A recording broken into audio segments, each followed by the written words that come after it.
2 University of Utah students passed away last month. How did the university respond? I'll tell you coming up.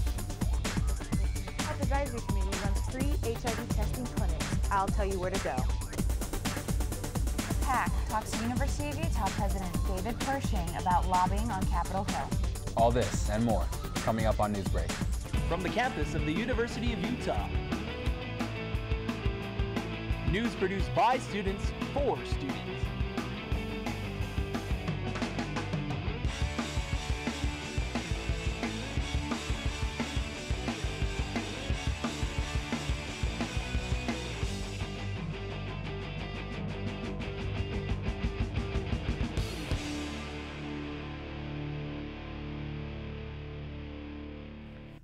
Good evening. I'm Zach Arthur. And I'm Nicole Paul. In President Obama's State of the Union last month, the president told colleges all over the nation if tuition prices keep going up, funding from the government will be cut off. School administrators at the U are talking with legislators in Utah, lobbying for state money to ensure tuition at the U doesn't increase. Nina Pack reports. Dr. David Pershing has been the president of the University of Utah for only 1 month, but he has already met with legislators to lobby on behalf of the school. One of his first issues of concern is the rising cost of tuition. So I'm very concerned actually about rising tuition costs and really as well the debt that tends to go with that. Now fortunately our students tend to have overall lower debt than the national averages, but I'm still worried about that. Yesterday I was at the legislature myself testifying for the University of Utah budget and requesting funds so that we can hopefully keep this year's tuition increase more modest. Our goal is to recognize that the students are struggling, they're working their way through, and we need to keep the University of Utah both accessible and affordable. Pershing has made 2 other funding requests from the legislature. One is to replace the university's diminishing infrastructure and piping system. The other is for a salary increase. We have gone now for more than 3 years without any increase in general for the staff and faculty, and that's not acceptable. Morale is beginning to hurt. We've got to try to do something for our staff and faculty, and we're hopeful the legislature will help with that.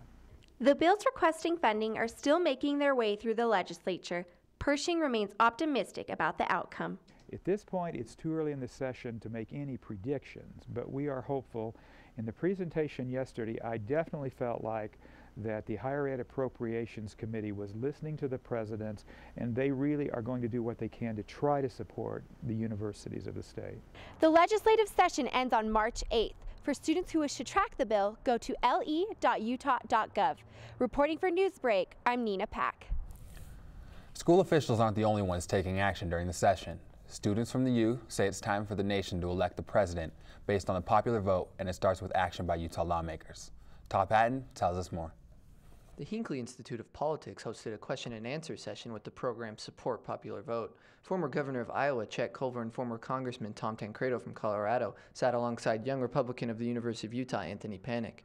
The Should Every Vote Count push in the United States is a movement to elect presidents based on the popular vote instead of strictly the Electoral College. While lawmakers are the ones who will put it into action, students are the ones who can truly make a difference. I think we could really motivate young people across America to make this their issue in terms of making a long-term contribution to our democracy, really. The former governor mentioned it too. You look at the civil rights movement, that a lot of that and the anti-Vietnam movement was done by students. And I think this gives us a chance to get behind something and get behind something that'll make us better. Since 1964, the state of Utah has voted for the Republican candidate in every presidential election, and some students feel the popular vote bill would finally allow their voices to be heard. Next election, I will be voting for Barack Obama, and my vote doesn't matter at all. So it's really frustrating. I wish I lived in a state that would have more of a say, but if we did have a popular vote, it would count. Why should my vote, or even like somebody in Iowa's vote, like count more or less than mine? You know, I think that like I should have just as much say as somebody else. On February 10th, students at the U rallied at the state capitol in support of the popular vote movement. And while Utah lawmakers have yet to decide on a popular vote bill, one was presented to the state legislature on February 3rd. But the question still remains, should every vote count? Reporting for Newsbreak, I'm Todd Patton. Students taking 15 credit hours this semester paid $113 in mandatory computer fees. The university says the fee helps pay for operation of existing student computer labs and the creation of more student labs. But student access to labs is restricted to building operation hours. Ashley Hall tells us more. Last semester, the Marriott Library's computer lab was open 24 hours a day during the last 5 days of the semester and was accessible for students to come and finish up papers and projects. When asked if it would be beneficial to them to have the lab open 24/5 year-round, many students said that they thought it would be. But the real question is it worth the cost? And would we use it as often as we think? I really think it would be beneficial if the library were open 24 hours a day. I'm a full-time student and I go to school, so most of my spare time is on the weekends. It would actually benefit quite a bit. I mean, I'm so busy with everything getting ready for graduation. The most important criteria is student demand, and we want to make sure that we're responsive to users' needs and that we have our facilities and our collections open. Attention Marriott Library patrons. The Knowledge Commons, Reserve, Cashier, and the library store are closing at 1:45. Please begin saving your files and logging off your computer. Thank you. The first thing would be funding. It does take a lot of energy to keep the Marriott Library open and functional. It does take a lot of money to keep library staffed with security and computer professionals.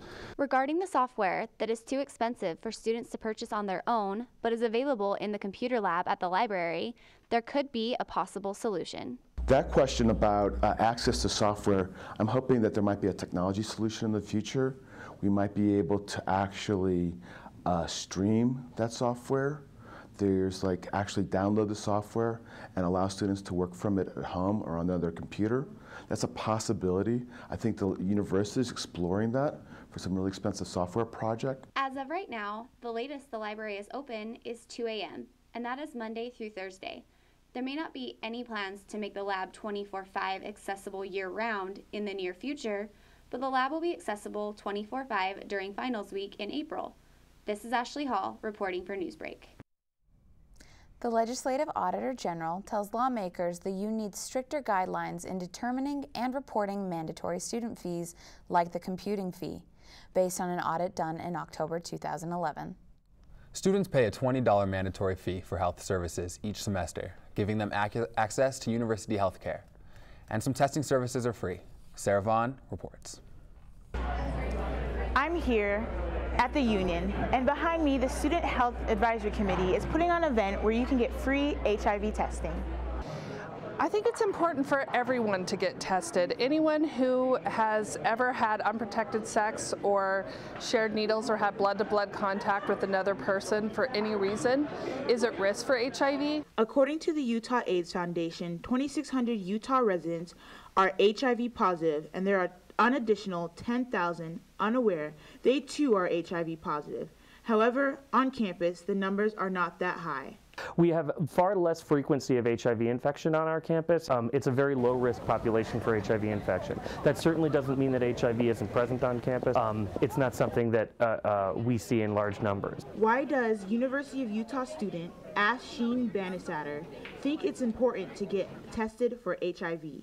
No matter what the result of the test is, it's important for you to make sure you have the proper information, make sure you protect the people you care about.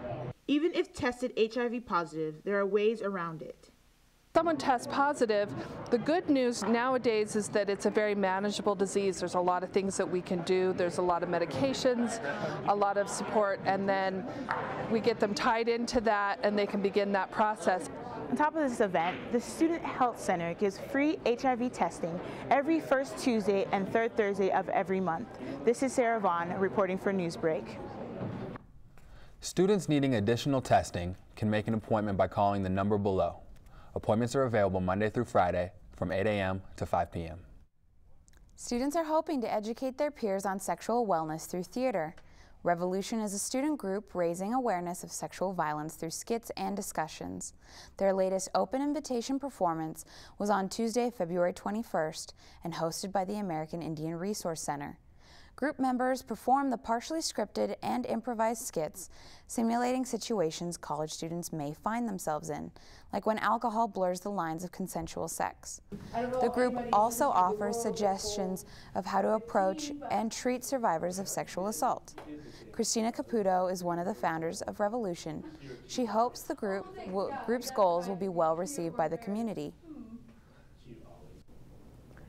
The goals of Revolution are essentially to raise awareness about consent in sexual relationships, or any relationships really, and to make people aware about sexual assault and violence and rape, especially on college campuses, but not necessarily exclusive to that. So Revolution is really all about respecting people's choices and making sure that people have a choice when it comes to sex. The mission statement also includes acceptance of all sexual choices, including abstinence. The end goal is mutual, informed, and clearly consensual sexual activity, no matter what the activity may be. Coming up after the break, the Running Utes look to end their 6-game losing streak. Jancy Coggins gives us the highlights from the men's basketball game on Saturday.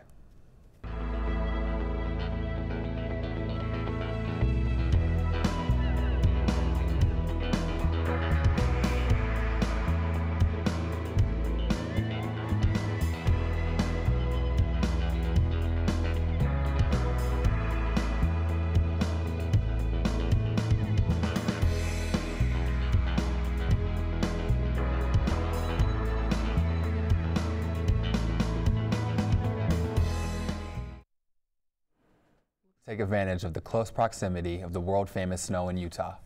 2 University of Utah students lost their lives last month after accidents on Utah's ski slopes. Rachel Spots tells us how the university remembers them. Asha Davenport and Alexander Barton were students here at the University of Utah until fatal accidents claimed their lives the last weekend in January. Staff in the Office of the Dean of Students respond to deaths such as these every year, and they say it's the most heartbreaking part of their work. It's a tragedy. It's a tragedy for them, and it's a tragedy for the campus. So just realizing how students are responding, making sure that we get like an impact list of people who might be affected. Standard protocol when handling student deaths includes contacting the families, sending flowers to the funeral or memorial services on behalf of the university, and then also mailing or hand delivering a posthumous degree if the student qualifies, or a certificate of achievement if the student is not near the completion of their degree requirements. It's really an honor, and we just try to make it be as meaningful as we can, and just always let the families guide us about how much or how little we participate. I couldn't explicitly state the direct protocol that has been going on, but as far as what I've been able to see, it's been pretty, systematic, and everyone understands the gravity of the situation. And, everyone's taking great care as far as being sensitive.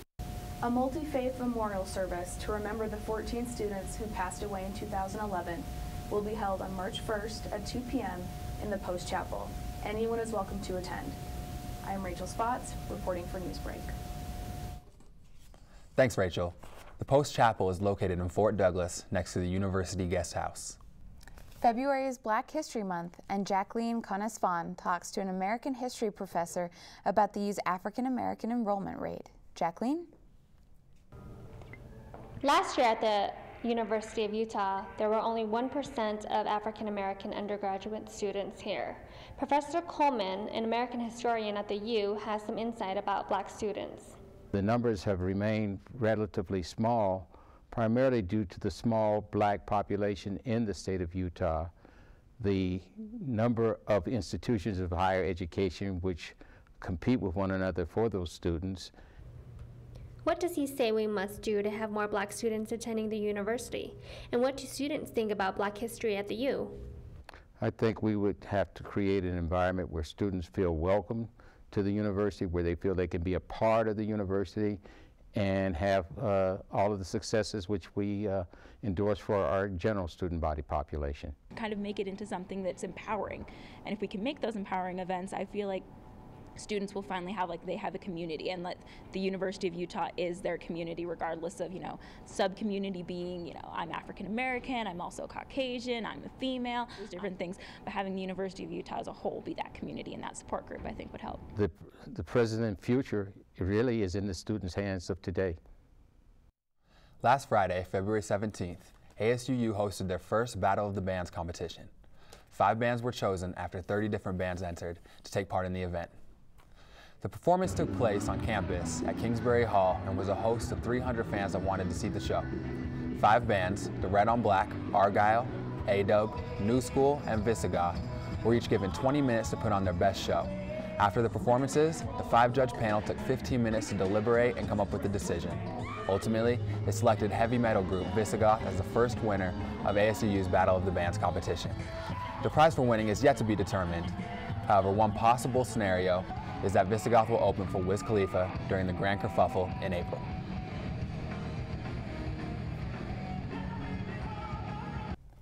One team at the U that won't be getting a prize anytime soon, men's basketball team.